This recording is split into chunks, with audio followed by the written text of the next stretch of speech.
In the infinite sprawl of the cosmos, where galaxies swirl like sparks in the furnace of creation, there are few names that inspire dread across countless civilizations. Two of them are Apocalypse, the Eternal Mutant, and Brainiac, the living colossus of thought. Their legacies, though born of different times and worlds, were destined to collide. It began when the skies of Earth trembled under a foreign presence. A titanic ship, a black leviathan of technology, entered orbit, blotting out the stars with its sheer enormity. To the naked eye, it was an impossible construct, a city-sized engine of intellect and conquest. Brainiac had arrived, drawn to Earth not for its resources, but for its knowledge, its histories, and the peculiar resonance of evolution that lingered in its DNA. More than that, he had come for a single anomaly: Apocalypse. Brainiac had catalogued thousands of worlds, each with unique species, each with their curiosities, but none like this being called En-Sabah-Nur. Apocalypse was not merely another mutation or genetic accident.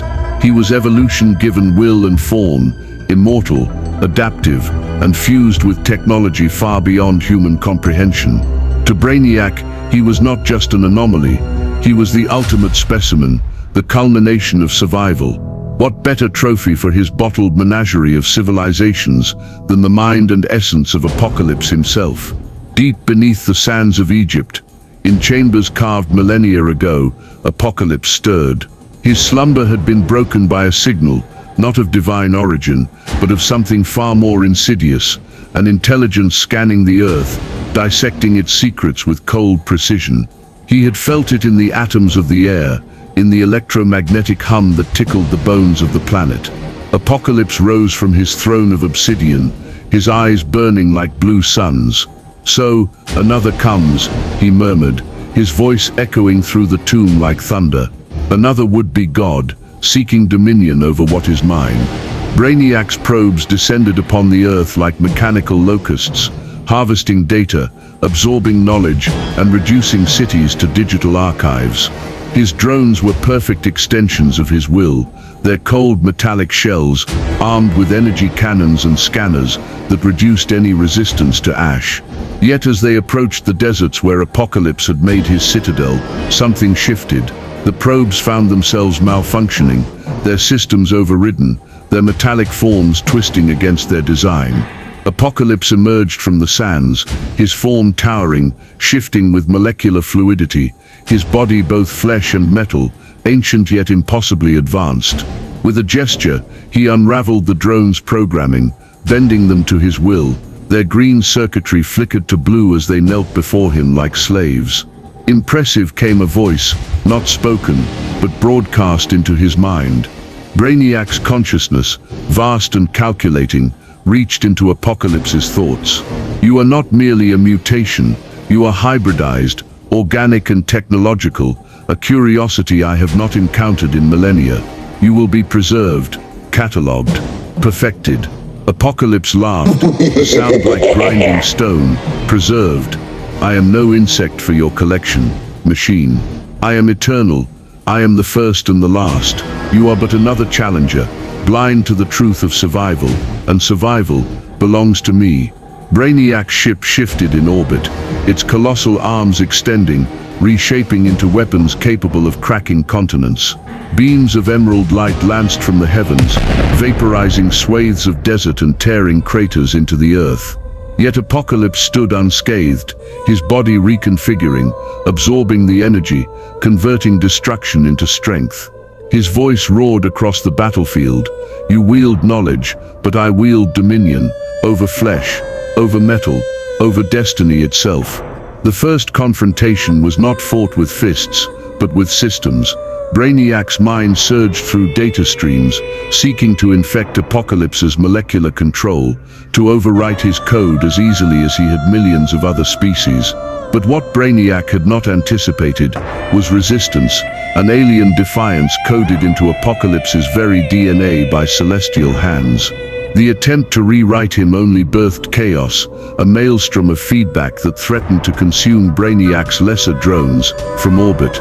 Brainiac calculated and recalculated. This was no simple conquest. To defeat Apocalypse would require more than brute force or superior intellect. It would require adaptation, a war not of hours or days, but of strategy, attrition, and evolution. Apocalypse too understood. He had faced gods, mutants, heroes and empires, but this opponent was different. Brainiac was not a single foe, but a legion, a mind without limit, a machine that did not tire, did not waver, and could not truly die. Yet therein lay the challenge that thrilled him. For Apocalypse, every great battle was not about conquest alone, but about proving his creed, that only the strongest, the most adaptable, could reign supreme. Thus began the Great Convergence. Brainiac descended, not merely with his ship but with thousands of avatars, each one carrying the might of a Kryptonian warrior in its metallic veins. The skies above Egypt burned with emerald fire as his armies fell like meteors. Apocalypse answered in kind, reshaping the desert into an arsenal, raising titanic obelisks of living metal that fired beams of energy, summoning legions of his own biomechanical warriors. It was more than a battle, it was a clash of philosophies. Brainiac the Collector sought to impose order upon chaos, to catalogue and archive existence. Apocalypse, the Eternal Mutant, sought to unleash chaos to reveal the true survivors. Both believed themselves inevitable, both believed the other an obstacle to destiny. And as the first blows of this cosmic war shook the earth, civilizations trembled, unaware that two of the universe's most unstoppable forces had chosen their world as the proving ground. The war of flesh and steel had begun. The Egyptian desert had become unrecognizable. Once an ocean of golden sands, it now resembled a battlefield out of myth, littered with shattered machines and the molten scars of apocalyptic weaponry. Brainiac's drones marched in perfect synchronization, their emerald cores glowing like miniature suns. Above them, the colossal skull-like ship of their master loomed, blotting out the sky as if the heavens themselves bowed to him. Opposite this mechanical tide, Apocalypse stood at the head of his own army, his towering frame reshaping with each passing second. One moment, his limbs stretched into blades of glowing metal, the next his skin hardened into armor, as impenetrable as diamond. Behind him rose constructs of impossible design, massive war obelisks, living machines born from his command of celestial technology. Their cannons pulsed with energy, ready to unleash devastation. The desert became a war zone. Brainiac's first wave advanced, a legion of robotic titans towering 3 stories high, each one wielding power enough to level cities. They fired beams of searing green light that carved trenches into the earth. Apocalypse met their advance without hesitation. With a gesture, his obelisks answered, firing torrents of blue energy that cut swathes through the enemy ranks. Drones fell in droves, their frames crumpling into smoking husks, but for every one destroyed, 3 more emerged from Brainiac's ship above. Then Brainiac himself descended. His avatar body materialized from a column of green energy, tall and imposing, his metallic skin gleaming under the burning sun. His voice was calm, unshaken. You are a paradox, evolution given form, but even paradoxes are finite. You will submit to order. Apocalypse grew in size, towering now like a colossus, his shadow stretching across the battlefield. His voice was thunder, order is a lie of the weak. Only strength endures. They clashed flesh against steel, will against intellect. Apocalypse's fist met Brainiac's blade arm, the impact detonating a shockwave that rippled across the desert, flattening armies on both sides. Brainiac countered with precision, his strikes surgical, each blow calculated to target vulnerabilities in Apocalypse's shifting form. But Apocalypse adapted with every strike, his molecules rearranging, his skin becoming as fluid as mercury and as hard as adamantium. Brainiac unleashed a swarm of nanite constructs, microscopic machines designed to dismantle Apocalypse's body at the molecular level. For a moment the Eternal Mutant faltered as his arm dissolved into dust, but then with sheer will, Apocalypse reconstituted it, his body rewriting itself faster than Brainiac's nanites could consume. He roared, seizing the nanite swarm itself, bending their programming into his own. In seconds, the swarm turned on Brainiac, forcing the machine to retreat momentarily. But Brainiac was not deterred.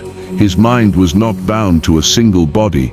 From above, his ship projected avatars by the hundreds, each a copy of himself.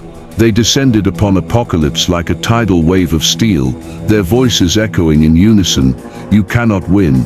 For every strike you deliver, I remain. For every fragment destroyed, I endure." Apocalypse was surrounded. His titanic frame shrank and reformed, becoming more compact, more efficient. He fought like a storm, his arms stretching into whips of molten metal, his fists hammering through Brainiac's duplicates with brutal finality. But the numbers were overwhelming. For every duplicate he crushed, two more struck him down. His armor cracked, his body scorched. Still, Apocalypse refused to yield. His philosophy had carried him through millennia: survival at all costs. Pain was nothing, loss was nothing, only victory mattered.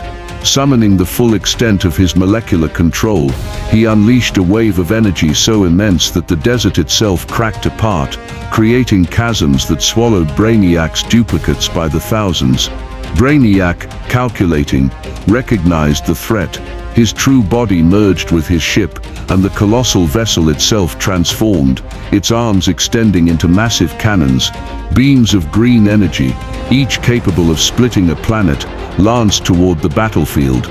Apocalypse braced, his body swelling to match the size of the threat.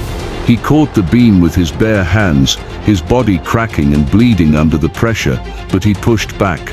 The struggle was titanic. Energy ripped the sky apart, turning day into night.